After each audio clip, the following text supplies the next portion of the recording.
अस्सलाम वालेकुम व्यूअर्स, मैं हूं मोहम्मद ताहिर और बायोलॉजी के लेक्चर नंबर 23 के साथ हाजिर हुआ हूं। और आज का जो टॉपिक ऑफ डिस्कशन है वो है साइटोप्लाज्म।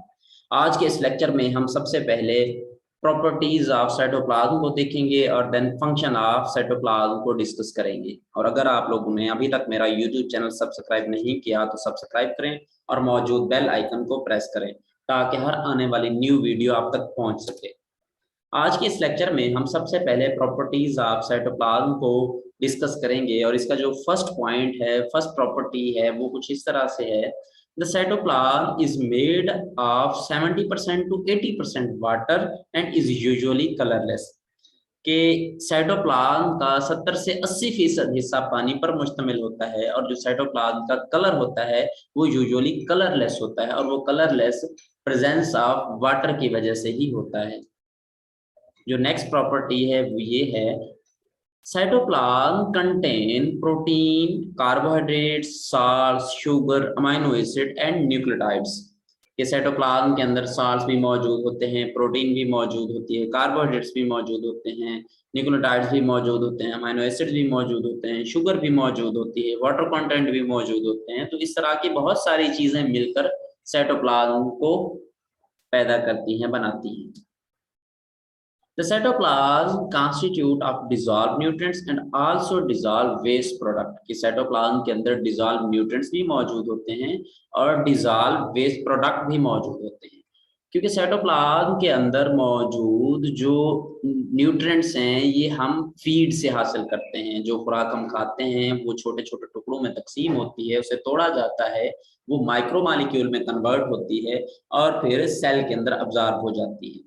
देन इन्हीं न्यूट्रिएंट्स को यूटिलाइज करते हुए cell different chemical reaction proceed करवाता है और उसके नतीजे में प्रोडक्ट पैदा होते हैं। अब वो प्रोडक्ट कुछ तो यूटिलाइज हो जाते हैं जैसे एनर्जी है या ऑक्सीजन है, और कुछ प्रोडक्ट जो होते हैं वो वेस्ट प्रोडक्ट के तौर पे वहां पे मौजूद रह जाते हैं और वो भी उसी साइटोप्लाज्म के अंदर ही डिसॉल्व हो जाते हैं।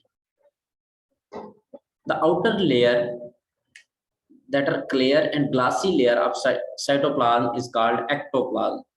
कि साइटोप्लाज्म का जो ऊपर वाला हिस्सा होता है, जो चमकदार लेयर मौजूद होती है, उसे हम एक्टोप्लाज्म कहते हैं।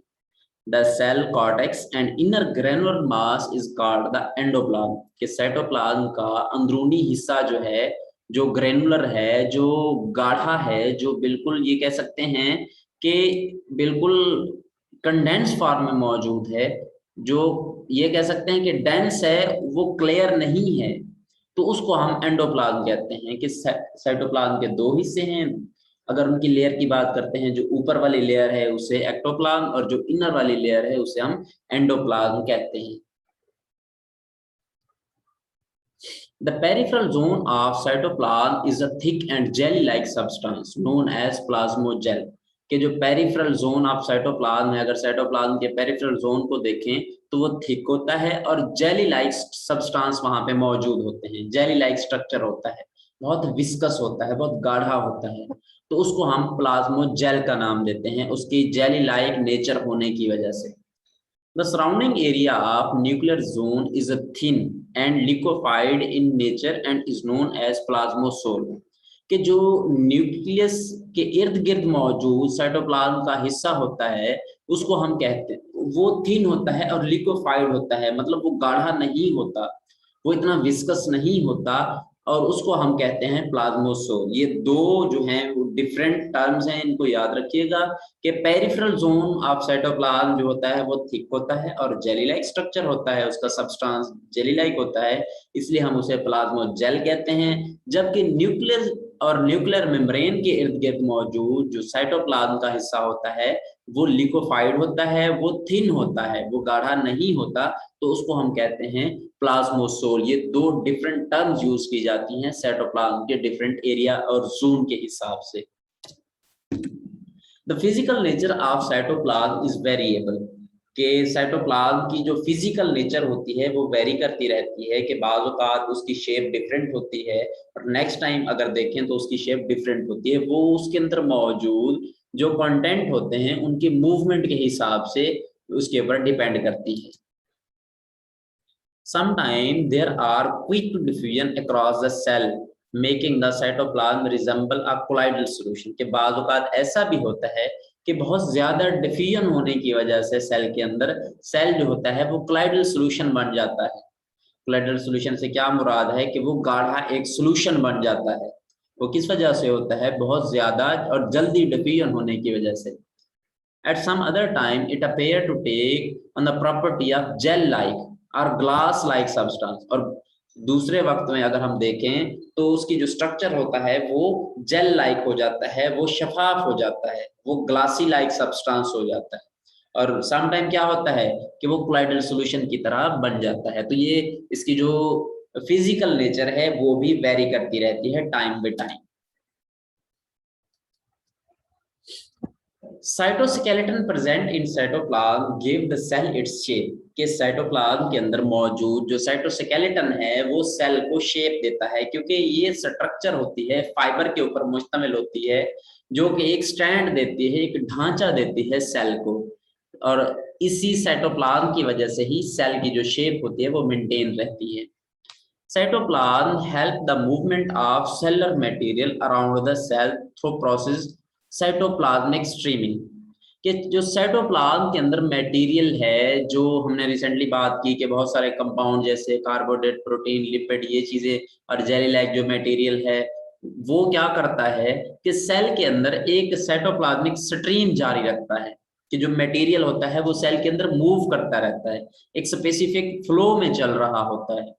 तो इसको हम साइटोप्लाज्मिक स्ट्रीमिंग कहते हैं। ये भी एक टर्म यहाँ पे यूज की गई है कि साइटोप्लाज्म के अंदर मौजूद सेलर मटेरियल की सेल के इर्द गिर्द यानी न्यूक्लियस के इर्द गिर्द जो मूवमेंट है, जो डिफरेंट डायरेक्शन में मटेरियल की मूवमेंट है, उसे हम साइटोप्लाज्मिक स्ट्रीमिंग कहते हैं। Since the cytoplasm constitute numerous salt, कि सेल का जो कॉन्स्टिट्यूट्स हैं, जो मटेरियल अंदर मौजूद होता है सेल के अंदर, वो डिफरेंट साल्ट्स हो सकते हैं। It is very good conductor of electricity, कि साल्ट के होने की वजह से, आयन के होने की वजह से ये सेल जो है बिजली का बहुत अच्छा कंडक्टर होता है। उसकी वजह ये क्योंकि साल्ट एक आयोनिक कंपाउंड होता है, और जब ये डिसोसिएट होता है, टूटता है, तो ये केटाइन और एनाइन में कन्वर्ट हो जाता है। और इस तरह से आयन जब बनते हैं तो आयन की मूवमेंट की वजह से ही ये इलेक्ट्रिसिटी जो है वो ट्रांसफर होती है एक जगह से दूसरी जगह तक।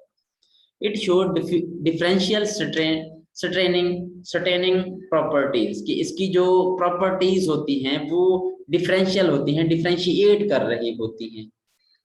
The area stain with basic dye or basophilic area of cytoplasm and is term as ergastoplasm of this material. कि जब हम स्टेन करते हैं किसी भी एरिया, जो साइटोप्लाज्म का एरिया है उसके अंदर डाइज डालते हैं, तो डाइज जो होता है वो उसी हिसाब से कलरिंग देता है, कलर देता है।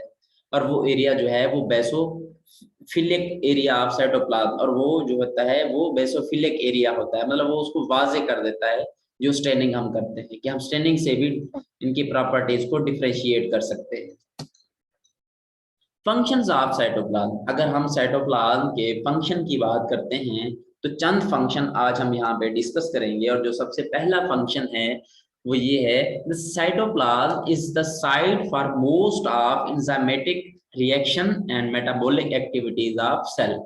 कि साइटोप्लाज्म सेल के अंदर मौजूद डिफरेंट एंजाइमेटिक रिएक्शन की एक जगह है, एक साइट प्रोवाइड करता है, एक एरिया देता है, एक मीडियम प्रोवाइड करता है कि वहां पे एंजाइमेटिक जो केमिकल रिएक्शंस हैं वो प्रोसीड हो सके।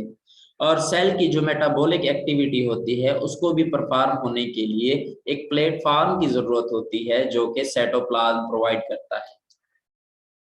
The cytoplasm is place where the cell expand and growth of cell take place। कि साइटोप्लाज्म क्या होता है?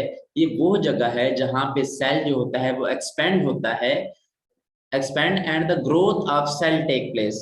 कि वो जगह जहां पे सेल एक्सपेंड होता है, फैल जाता है, और वो जगह प्रोवाइड करता है कि सेल मजीद आगे तकसीम हो।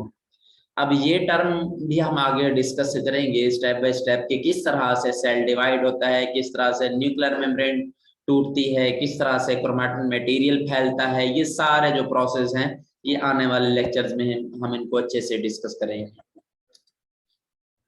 The cytoplasm provide a medium for organelles to remain suspended.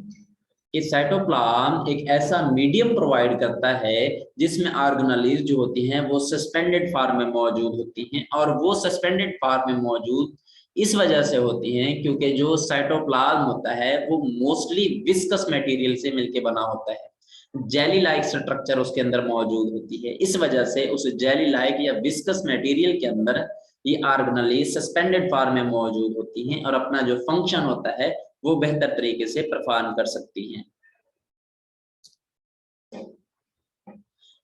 The cytoplasm act as a buffer and protect the genetic material of cell and also cellular organelle from damage caused due to movement and collision with other cell।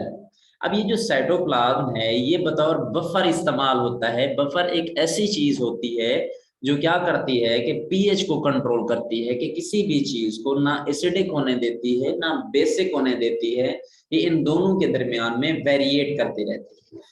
और दूसरा cytoplasm का काम ये है कि जब cell की division हो रही होती है और जेनेटिक मटेरियल जो है वो फैल चुका होता है साइटोप्लाज्म के अंदर, तो उस वक्त भी ये जो कोलाइडल सॉल्यूशन होता है या ये जो जेल लाइक मटेरियल होता है वो क्रोमोसोम या जेनेटिक मटेरियल को एक सेफ्टी प्रोवाइड करता है, डैमेज होने से बचाता है। बाद का जब साइटोप्लाज्मिक स्ट्रीमिंग हो रही होती है तो ऑर्गेनेल्स एक दूसरे से लग सकती हैं, बट ये कोलाइडल सॉल्यूशन, ये जेल लाइक जो स्ट्रक्चर है ये उनको एक दूसरे से बचाता है और एक दूसरे से जो एक एक्सेलरेशन होती है, रगड़ होती है, उससे बचाता है। हम ये भी कह सकते हैं कि ये ऑर्गेनेल्स के लिए और जेनेटिक मटेरियल के लिए एक प्रोटेक्शन जोन है। Cellular respiration begin in cytoplasm with glycolysis, के जो सेलुलर रेस्पिरेशन का प्रोसेस होता है वो ग्लाइकोलाइसिस से होता है, और ग्लाइकोलाइसिस भी एक बहुत लंबा चौड़ा जो है वो रिएक्शन है, इसके बारे में भी हम डिटेल से बात करेंगे। अब ये एक ऐसा प्रोसेस है जिसमें ग्लूकोज को इस्तेमाल करते हुए कार्बन डाइऑक्साइड, ऑक्सीजन और एनर्जी प्रोड्यूस होती है, और ये भी साइटोप्लाज्म के अंदर ही अक्कर होता है। This reaction provide the intermediate that are used by mitochondria to generate ATP। कि इस ग्लाइकोलाइसिस से हमें ऐसे इंटरमीडिएट्स मिलते हैं, ऐसे कंपाउंड मिलते हैं जिनको यूटिलाइज करके हम डिफरेंट प्रोसेस के थ्रू एटीपी प्रोड्यूस कर सकते हैं, और ये एटीपी जो है ये सेल की एनर्जी करेंसी है, सेल को ड्राइव करने के लिए बहुत अहम होती है। Thanks for watching my video, और अगर आप लोगों ने अभी तक मेरा यूट्यूब चैनल सब्सक्राइब नहीं किया तो सब्सक्राइब करें और मौजूद बेल आइकन को प्रेस करें।